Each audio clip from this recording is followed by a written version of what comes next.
7 से 9 नवंबर जयपुर बनेगा बौद्धिक महाकुंभ की भूमि। जयपुर डायलॉग्स 2025 में एक मंच पर आएंगे वे सभी योद्धा, इतिहासकार, चिंतक, रणनीतिकार और धर्म रक्षक जिनकी आवाज़ है भारत की आत्मा।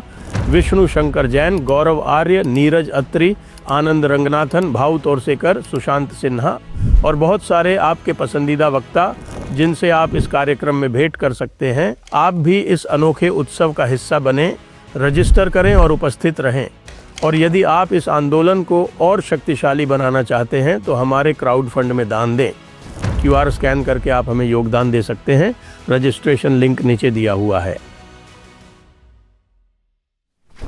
नमस्ते, आप सभी से अनुरोध है कि कृपया हमारी चैनल को सब्सक्राइब करें, वीडियो को लाइक करें।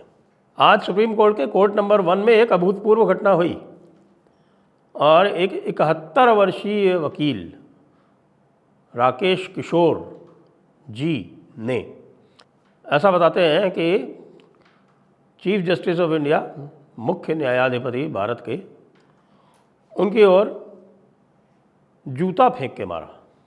उनको तुरंत ही रोक लिया गया और सुरक्षा कर्मियों ने उनको वहीं पर गिरफ्तार कर लिया, निरुद्ध कर लिया कहते हैं उसको, डिटेन कर लिया। और डिटेन करके फिर उनको ले गए और जब ले जा रहे थे तब उन्होंने ये कहा कि सनातन धर्म का अपमान नहीं सहेगा हिंदुस्तान। तो इससे कुछ बड़े प्रश्न उठते हैं। तो ये है कि साहब की ये जूता फेंकने वाली घटनाएं जजेस के ऊपर आम होती जा रही हैं, क्योंकि लोअर जुडिशरी में तो आप ये अक्सर देखते रहते हैं। और यद्यपि घटना दुर्भाग्यपूर्ण है, नहीं होनी चाहिए। और यदि चीफ जस्टिस ऑफ इंडिया के तथाकथित क्यों, उन्होंने कहा ही था, रिपोर्टेड है, भगवान विष्णु के ऊपर रिमार्क किए थे उन्होंने।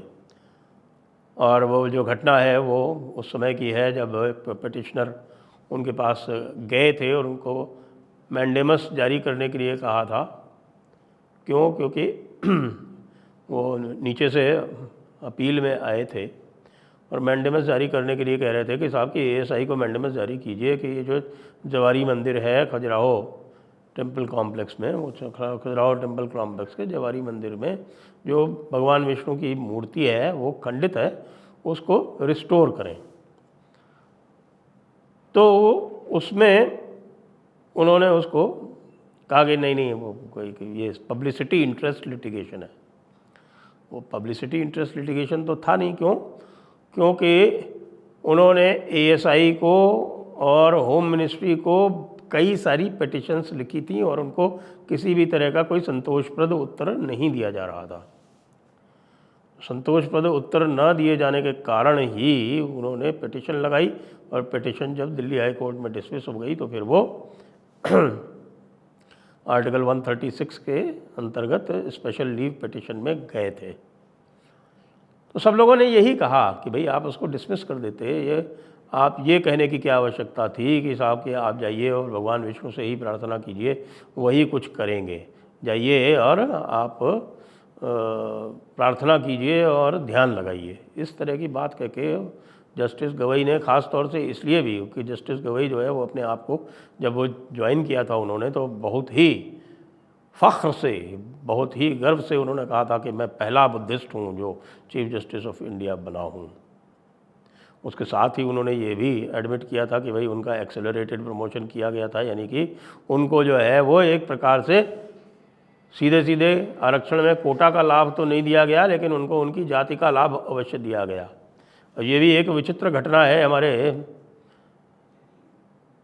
हमारे हिंदुओं की राजनीति की, कि वे इस प्रकार के जो फ़ायदे हैं वो ऐसे लोगों को दे रहे हैं जो कि हिंदू धर्म को ठुकरा के गए थे।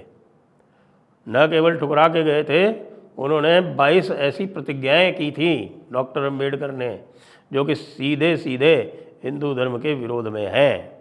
और खैर वो तो बुद्धिस्ट कहने को बने थे। वो जो बुद्ध के, महात्मा गौतम बुद्ध के जो 4 आर्य सत्य हैं, जिन 4 आर्य सत्य को सारे हिंदू भी मानते हैं, उनको ही नहीं मानते और उसके बाद भी उनको मान लिया गया कि वो बौद्ध बन गए। मेरे हिसाब से तो वो बौद्ध भी नहीं थे। खैर वो बात अलग हो गई। लेकिन जब आप अपने आप को बड़े गर्व से कह रहे हैं, आपके एड्रेस में कि साहब कि आपको गर्व है कि आप पहले बुद्धिस्ट हैं, और उसके बाद फिर आप हिंदू धर्म के प्रति इस प्रकार की भावना दिखा रहे हैं, तो निश्चित रूप से उसकी भारी प्रतिक्रिया हुई थी पूरे देश में, भारी प्रतिक्रिया हुई थी। लेकिन भारी प्रतिक्रिया के बाद भी उन्होंने कोई खेद नहीं प्रकट किया, बस ये एक स्टेटमेंट दे दिया, बड़ा ब्लैंड सा एक जनरल सा स्टेटमेंट ये दे दिया कि साहब कि मैं तो सभी धर्मों का सम्मान करता हूँ। सभी धर्मों का सम्मान करने की आवश्यकता नहीं है, जो धर्म आपका सम्मान करे आप उसका सम्मान कीजिए। और ये धारणा बलवती होती जा रही है सनातन धर्मावलंबियों में कि भाई वे जो हैं वो सेकेंड क्लास सिटीजन्स के रूप में ट्रीट किए जाते हैं, क्योंकि जब मुस्लिम पक्ष कोई पिटिशन लेके पहुंचता है, ख़ास तौर से मुस्लिम पक्ष या क्रिश्चियन पक्ष जो है, ये जब कोई पिटिशन लेके पहुंचते हैं तो उनको आउट ऑफ द वे जाके एंटरटेन किया जाता है। इसमें जो प्लेसेस ऑफ वर्शिप एक्ट वाला जो मामला है वो एक बहुत ही बड़ा उदाहरण है। इसी तरह से जो वक्फ एक्ट वाला है वो भी बहुत ही बड़ा उदाहरण है। साथ में जो मंदिरों के पिटिशन है, इनको तीनों को कंपेयर कर लीजिए। तीनों को आप कंपेयर करेंगे तो पाएंगे कि साहब के जो मंदिरों के पिटिशन 12 साल से चल रही थी, जिसमें नोटिस जारी हुए थे, उनको अचानक जो है एक दिन ये कहा गया कि नहीं आप जाइए अलग अलग हाई कोर्ट में, अपने जहाँ से आए हैं वहीं अलग अलग हाई कोर्ट में जाके और इनको आप परस्यू कीजिए। जब ये कहा गया कि साहब एक ही हाई कोर्ट में कर दें, अगर हाई कोर्ट में ही भेजना है, वैसे तो यहाँ 12 साल से चल रही है, कोई कारण नहीं है कि इसको नीचे भेजा जाए, क्योंकि इस प्रकार के अन्य पिटिशनर्स भी दूसरों के मामले में, विशेषकर मुसलमानों के मामले में और क्रिश्चियंस के मामले में जो चल रही हैं, जो यहाँ डायरेक्ट एंटरटेन की गई हैं। तो उन्होंने कहा नहीं, वो जो अलग अलग में ही जाइए। मतलब आपने 12 साल का पूरा जो एक स्ट्रगल था हिंदुओं का मंदिरों के मामले में, उसको आपने व्यर्थ किया। इसी तरह से जस्टिस संजीव खन्ना, वो एक अचानक आते हैं और जितने भी लिटिगेशन चल रहे हैं प्लेसेस ऑफ वर्शिप एक्ट में, ऐसे भी लिटिगेशन जो कि प्लेसेस ऑफ वर्शिप एक्ट से बाधित भी नहीं है, जैसे कि मथुरा का, उसको भी सबको रोक लगा देते हैं। कहते हैं कि जब तक हम यहाँ डिसाइड नहीं कर दें तब तक ये सारे के सारे जो हैं ये स्टे रहेंगे। स्टे क्या मतलब, उनमें कोई भी निर्णय नहीं दिया जाएगा। आप सुनवाई कर सकते हैं लेकिन आप उनमें निर्णय नहीं दे सकते।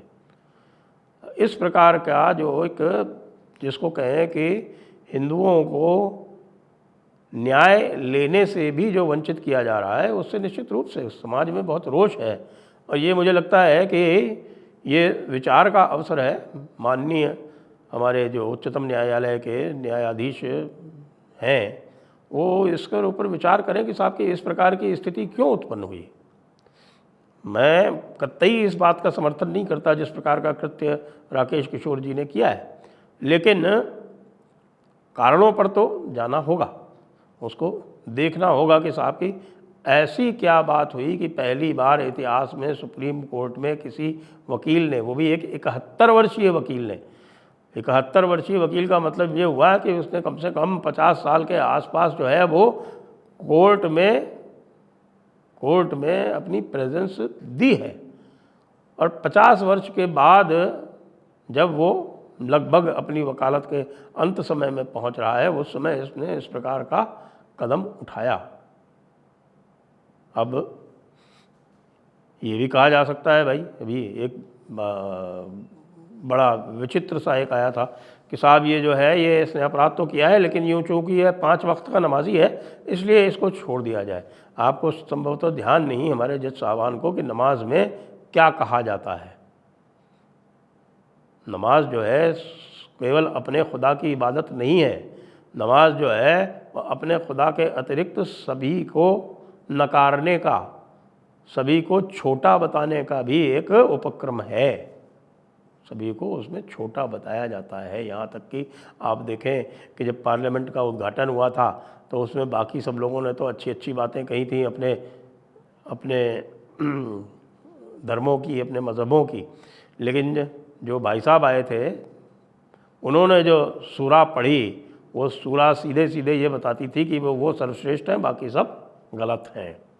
तो जिस मज़हब में इस प्रकार की धारणा हो उसमें आप पाँचों वक्त के नमाजी को ये कह के कि साहब ये 5 वक्त का नमाजी है, इसको छोड़ दिया जाए, तो इस आधार पर तो साहब राकेश किशोर जी को भी छोड़ दिया जाना चाहिए, क्योंकि राकेश किशोर जी भी बताते हैं कि साहब कि वो रोज़ हनुमान मंदिर जाते हैं, वो हनुमान जी के भक्त हैं। तो यदि हनुमान जी का भक्त ऐसा कृत्य किया है तो भाई उनको छोड़ दिया जाना चाहिए, क्योंकि आपने 5 वक्त के नमाजियों को भी छोड़ा है। लेकिन ऐसा नहीं होगा, क्योंकि आपको ध्यान है कि नूपुर शर्मा के केस में किस तरह के वाग्बाण चलाए थे हमारे जज साहबान ने।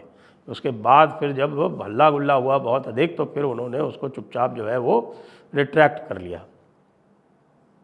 ये कार्य मुसलमानों के प्रति नहीं होता। एक बात और भी है, जो अभी अपने विचार व्यक्त किए हैं हमारे वर्तमान मुख्य न्यायाधीश ने, ना केवल भारत में अपितु मॉरिशस में भी जाके बुलडोज़र जस्टिस के विरुद्ध, तो वो जो है ये भूल गए कि भाई बुलडोज़र जस्टिस की आवश्यकता भी क्यों पड़ी।